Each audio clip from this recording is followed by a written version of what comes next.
Here now, with me at the table in Washington, Politico's national correspondent, Brakkton Booker, and Matt Brown, congressional reporter for the Associated Press. Gentlemen, good to see you both. We mentioned this before the break.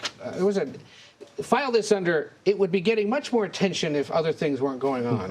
Former President Obama, in an appearance in Connecticut, was speaking out and expressing some concerns about how the United States may be slipping closer to autocracy. If we have it, let's play that, please. We're not there yet, completely, but I think that we are dangerously close to normalizing behavior like that. And we need people both outside government and inside of government saying, let's not go over that cliff. It's kind of an extraordinary statement from a former president. I mean, he's not been silent about President Trump either in the first or now the second term. But to now be going there and saying, yeah, we're getting pretty close to what a lot of people fear, this is new territory. Well, it's pretty telling. It's also telling of where the Democratic Party is, with not a strong enough kind of leadership in the current elected officials that can command the attention that Obama can.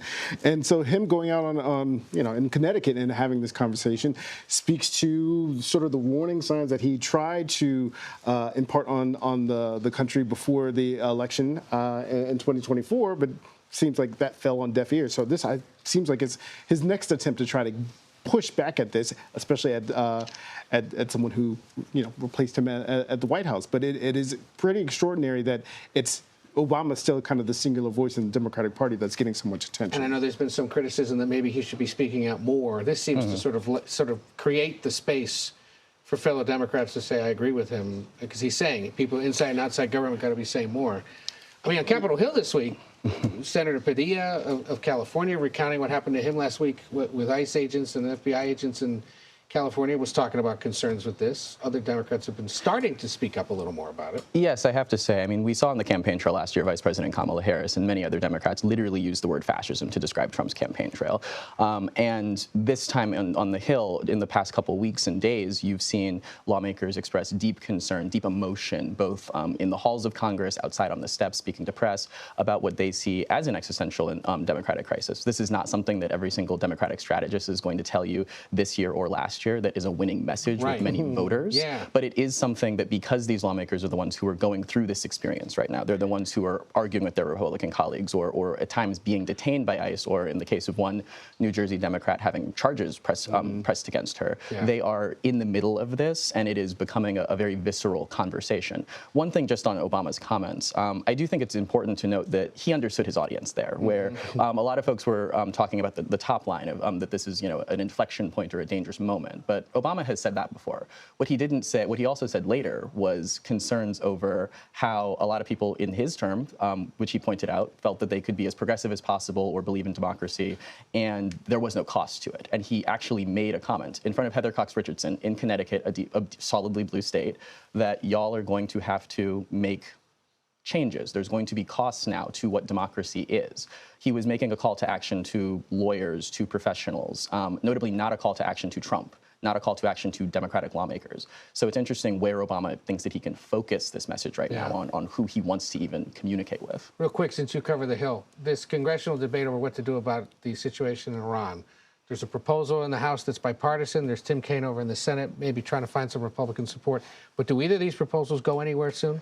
Well, I was focusing yesterday on, obviously I spoke with Senator Tim Kaine and got his input. He said that he was in conversations with Senate Majority Leader John Thune about potentially bringing the resolution sometime later this week or later next week. He says that about a lot of things. He says it about a lot of things, exactly. And when you speak with the Republican senators who control the majority in the upper chamber, and we'll see next week with the Republican House members, many of them were expressing clear support for President Trump in this moment. I mean, just yesterday, Senator Thom Tillis told me, I'm pro-regime change, so there's no level of pressure that can be put on the on the Iranian regime.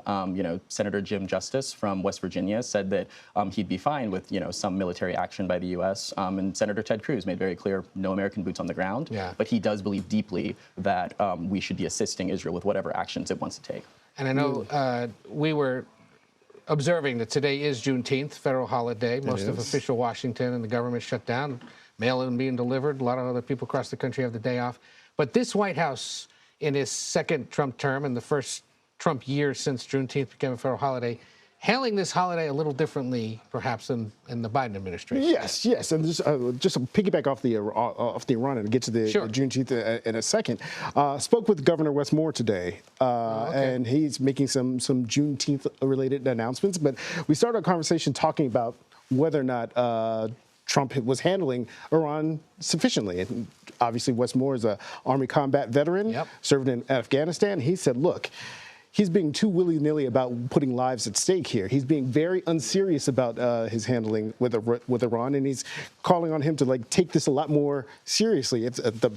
And obviously, this is in the context of Wes Moore perhaps running for president at some point. So seeing that critique on Juneteenth, on the same day that Wes Moore is making announcements of doing the work to repair in his state, meaning he's going to put some programs to help with some reparations type funding to help those who have been subject to redlining, was really an interesting conversation to have with him today. But as far as the Trump regime and kind of what they're doing with Juneteenth, very, very different from what Biden is doing. Certainly not the pageantry and the celebration of Juneteenth, but certainly they're leaning into kind of their changes and not playing up too much of an idea, too much emphasis on the holiday. Yeah. One thing I'll just note real quick, because then we got to go. But go ahead. One thing I'll just note on Juneteenth is that the Trump administration, they're not doing any observances that we know of at the moment of the holiday, which is not just a difference from the Biden administration. It's a difference from the first Trump administration, when every single year of the first term,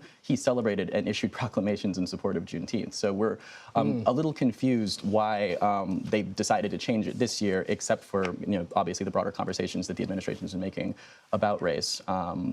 In terms of its many policies, but that should not necessarily affect Juneteenth. So we'll have to be doing more reporting to understand what changed between the two terms. Brakkton Booker, Matt Brown, good to see you both. Come back so much. anytime.